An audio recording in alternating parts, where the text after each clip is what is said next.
انبیاء علیہم الصلاۃ والسلام کے بعد سب سے افضل مرتبہ انسانوں میں حضرت سیدنا ابو بکر صدیق رضی اللہ تعالی عنہ کا ہے، اور آپ کے بعد حضرت عمر فاروق رضی اللہ تعالی عنہ کا مقام و مرتبہ ہے۔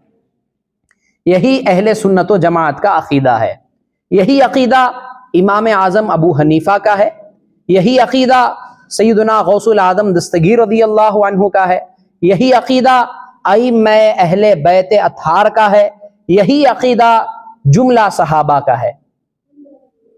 یاد رکھیے، حضرت مولا کائنات حضرت علی کرم اللہ وجہہ الکریم کے زمانے میں روافض کا بھی فرقہ موجود تھا اور خوارج کا بھی فرقہ موجود تھا۔ حضرت علی ہی کے زمانے میں حضرت علی رضی اللہ تعالی عنہ نے اپنے زمانے میں خوارج کے خلاف جنگ نہروان آپ نے کی تھی۔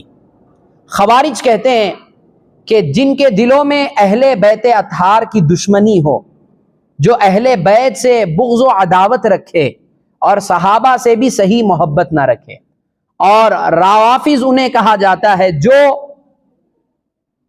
اہل بیت اطہار کی محبت کی آڑ میں جو صحابہ اکرام کو تنقید کا نشانہ بنائیں، صحابہ کو برا بھلا کہیں، صحابہ اکرام رضی اللہ تعالی عنہم اجمعین کی شان میں گستاخی کریں، اور اہل بیت اطہار کا مقام و مرتبہ اتنا بڑھا دیں کہ معاذ اللہ جن کے عقائد حد کفر تک پہنچ جائیں، ایسے ذات کو، ایسی جماعت کو روافض کہا جاتا ہے، رافضی کہا جاتا ہے۔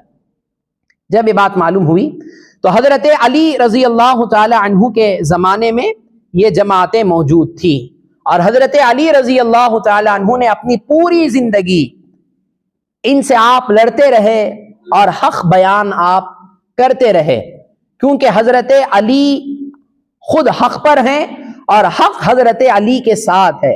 حضرت علی جو بھی کرے اور جو بھی آپ نے حکم فرمایا وہ سب حق ہے، کیونکہ آقا علیہ الصلوۃ والسلام نے حضرت علی رضی اللہ تعالی عنہ کے تعلق سے کیا فرمایا؟ علی مع القرآن والقرآن مع علی، کہ قرآن علی کے ساتھ ہے اور علی قرآن کے ساتھ ہیں۔ اور قرآن کیا ہے؟ حق ہے۔ تو معلوم کیا ہوا کہ حق علی کے ساتھ ہے اور علی حق کے ساتھ ہیں۔ تو حضرت علی رضی اللہ تعالی عنہ نے جب بھی جو بھی فیصلہ فرمایا، جو بھی آپ نے قدم اٹھایا، جو بھی آپ نے باتیں ارشاد فرمائی، وہ حق پر مبنی ہیں، اس پر ہمارا ایمان ہے۔ ایک کتاب ہے المنن الکبریٰ، یہ حضرت عبد الوہاب شعرانی علیہ رحمہ کی کتاب ہے۔ اس کتاب کے اندر آپ یہ روایت نقل فرماتے ہیں کہ حضرت علی رضی اللہ تعالی عنہ کے دور میں ایک شخص آیا حضرت علی رضی اللہ تعالی عنہ کو معاذ اللہ کنفیوز کرنے کے لیے۔ آپ رضی اللہ تعالی عنہ کے سامنے یہ کہنے لگا کہ قیل مرتن للامام علی ابن ابی طالب رضی اللہ تعالی عنہ، کہ ایک شخص ایک مرتبہ حضرت علی کرم اللہ وجہہ الکریم سے کہا کہ لما قدموا علیک ابا بکر و عمر، اے علی، اس کا مطلب یہ کہ تمہارا نمبر پہلا تھا تو آپ نے چوتھے تک انتظار کیوں کیا؟ یعنی اس کا یہ مقصد تھا کہ آپ پر انصار اور مہاجرین نے ابو بکر اور عمر کو فضیلت دے دی، یعنی ان کو آگے بڑھا دیا، اور اس نے یہ دعویٰ کیا کہ ان کو آپ سے آگے بڑھانے والے یہ انصار اور مہاجرین ہیں، یعنی صحابہ اکرام کے بارے میں غلط فہمی پیدا کرنی چاہیے۔ وہ شخص حضرت علی رضی اللہ تعالی عنہ کی بارگاہ میں آ کر یہ کہنے لگا کہ آپ کا نمبر تو پہلا تھا، لیکن انصار اور مہاجرین نے مل کر ابو بکر اور حضرت عمر رضی اللہ تعالی عنہ کو آگے بڑھا دیا۔ جب اس نے یہ دعویٰ کیا تو حضرت علی رضی اللہ تعالی عنہ نے جواب ارشاد فرمایا فقال ان اللہ هو الذی قدمہما علی۔ آپ نے کیا فرمایا کہ جب اس نے کہا کہ انصار اور مہاجرین نے، صحابہ کی جماعت نے ان کو آپ پر فوقیت دی، تو حضرت علی نے فرمایا کہ انسانوں نے، انصار اور مہاجرین نے مجھ پر انہیں فوقیت نہیں دی ہے، بلکہ اللہ تعالیٰ نے انہیں مقدم کیا ہے مجھ پر، کہ بے شک اللہ تعالیٰ نے ان دونوں کو مقدم کیا ہے مجھ پر، یعنی مجھ پر جو فضیلت دی ہے ابو بکر اور عمر رضی اللہ تعالی عنہما کو، یہ فضیلت انسانوں نے نہیں اللہ نے دی ہے۔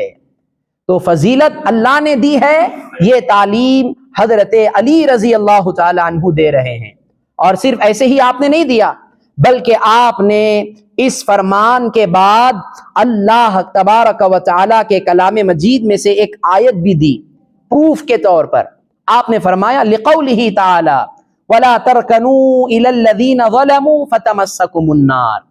اب یہ آیت سنیے، اس کا مطلب بھی سنیے کہ اللہ تعالیٰ ارشاد فرماتا ہے وَلَا تَرْكَنُوا إِلَى الَّذِينَ ظَلَمُوا فَتَمَسَّكُمُ النَّارُ، ذرا بھی حمایت نہ کیجئے ان لوگوں کی جنہوں نے ظلم کیا، یعنی جو ظالم ہیں ان کی ذرا بھی سپورٹ نہ کیجئے، ان کی ذرا سی بھی حمایت نہ کیجئے۔ یہ اللہ تعالیٰ کا حکم ہے کہ جو ظالم ہیں ان کا سپورٹ نہ کرو، ان کی طرف اپنا رجحان نہ رکھو، ان کی طرف جھکاؤ نہ کرو، ان کی طرف ان کی حمایت نہ کرو۔ یہ اللہ تعالیٰ فرما رہا ہے کہ جو ظالم ہیں ان کی حمایت نہ کرنا یہ اللہ کا حکم ہے۔ اور پھر اللہ فرماتا ہے فَتَمَسَّكُمُ النَّارُ، اور جس نے بھی ظالم کی حمایت کی، ظلم کرنے والوں کو سپورٹ کیا، اللہ فرماتا ہے پس وہ جہنم میں جلے گا، پس وہ دوزخ میں اس کا داخلہ ہوگا، پس اس کے لیے دوزخ ہے۔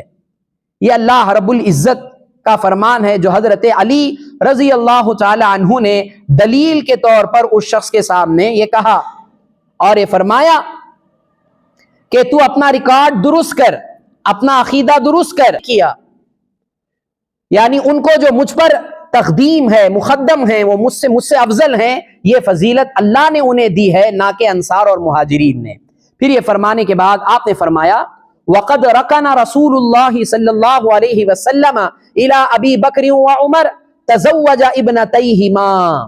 آپ نے فرمایا اب دیکھو آقا علیہ السلام کا جو رجحان کہ آپ ابو بکر صدیق اور عمر فاروق رضی اللہ تعالی عنہ کی طرف جو آقا علیہ السلام کا رجحان تھا، آقا علیہ السلام کی حمایت ان کے ساتھ تھی۔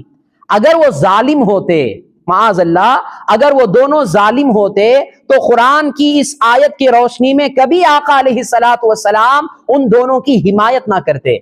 اور حمایت کس طرح کی؟ آپ نے فرمایا تزوج ابنتیہما، کہ آقا علیہ السلام نے ان دونوں کی صاحبزادیوں سے نکاح فرمایا۔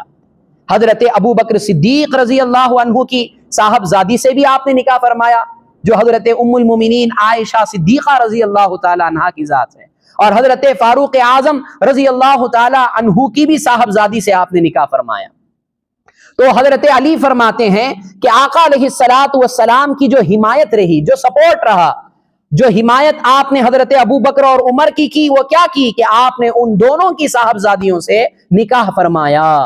پھر فرماتے ہیں وَلَوْ كَانَا ظَالِمَيْنِ لَمَا تَزَوَّجَ رَسُولُ اللَّهِ صلی اللہ علیہ وسلم ابْنَتَيْهِمَا وَلَا رَكَنَ إِلَيْهِمَا۔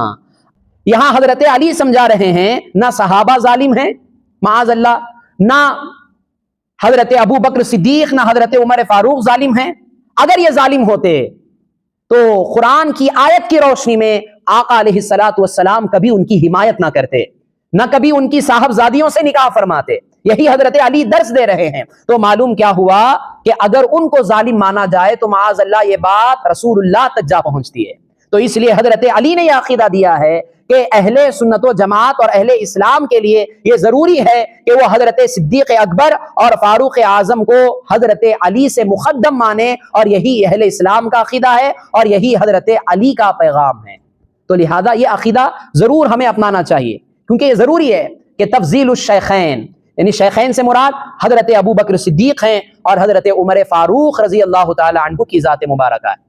تو یہ انبیاء علیہم السلام کے بعد انسانوں میں سب سے افضل مقام رکھنے والی ہستیاں ہیں، اس پر ہمارا ایمان ہونا چاہیے۔ پھر حضرت عثمان غنی ہیں، پھر مولا کائنات حضرت علی کرم اللہ وجہہ الکریم کی ذات مبارکہ ہے۔ اللہ تعالی ہمیں ان مسائل کو، ان عقائد کو سمجھنے کی توفیق عطا فرمائے۔ بد عقیدگی سے، بری صحبتوں سے اللہ تعالی ہم سب کی اور ہمارے نسلوں کی حفاظت فرمائے۔ آمین۔ وآخر دعوانا ان الحمد للہ رب العالمین۔